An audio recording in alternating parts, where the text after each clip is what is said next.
Welcome to another reflection. I'm glad you're with me.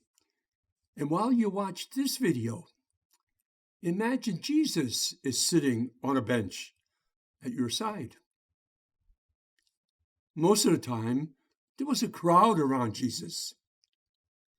But from time to time, he did spend the whole night alone in prayer, but hardly did he ever have a one-on-one confrontation or encounter. One remarkable exception took place at the famous well of Jacob, where Jesus had a rendezvous with a Samaritan woman. That was a real shock to Jesus' disciples when they saw him talking with a woman, and the Samaritan woman at that. But this day turned out to be the most important day of that woman's life. However, this should never have happened. It was completely against everything that was sacred to a Jew. Men and women did not speak to one another in public, especially if they were strangers. And in this case, even more so, because Samaritans and Jews totally despised one another. Jesus had asked the woman for a drink of water.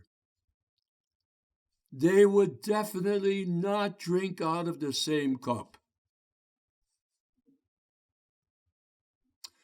Because of her lifestyle, the woman was probably the most talked about woman in town. But Jesus treated her with the utmost respect. Jesus did challenge her, but he did it with kindness. The reason the woman came to the well at noon was to avoid the other women, so she wouldn't have to put up with their contempt and their mocking her. Jesus knew that she felt a terrible emptiness in her life, which she had tried to overcome in many ways over the years.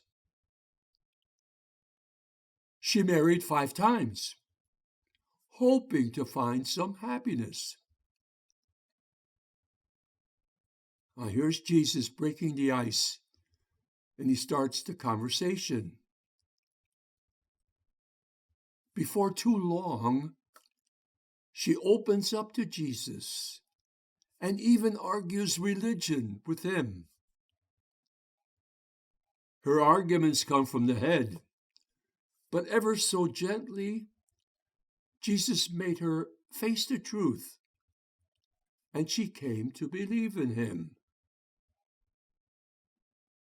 What we have in this scene at the well of Jacob is a beautiful picture of God's compassion and his nearness. God could have loved us from a distance, but he decided not to. Instead, he came to where we are.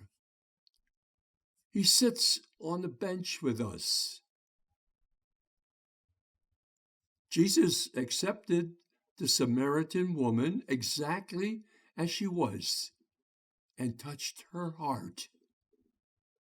Though he knew all about her, he listened to her and gently challenged her to change her lifestyle. Now, if only we could show the same compassion that Jesus showed the Samaritan woman. We may have a family member who does not measure up to our expectations. Or there may be a relative, a friend, or an associate who may not be what we would like them to be. Do we treat them differently? Look down on them? But then Jesus throws a challenge. He speaks about loving one another and that our love must extend to everyone without exception. We are that woman at the well. Like her, we are far from perfect. We have faults and failings of all kinds. Now, let's imagine Jesus sitting next to us, looking at us in our eyes, and he knows all about us. Do we feel comfortable in his presence?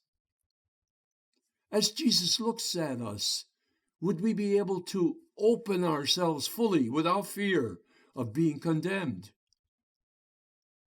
Nothing is more important than to be open up to Jesus, because he accepts us as we are. Jesus wants us to be concerned about the things that are happening all around us, so we have to make it our business to do so. We can't just leave it to others to make the world a better place to live in. We must begin with each one of us, with ourselves.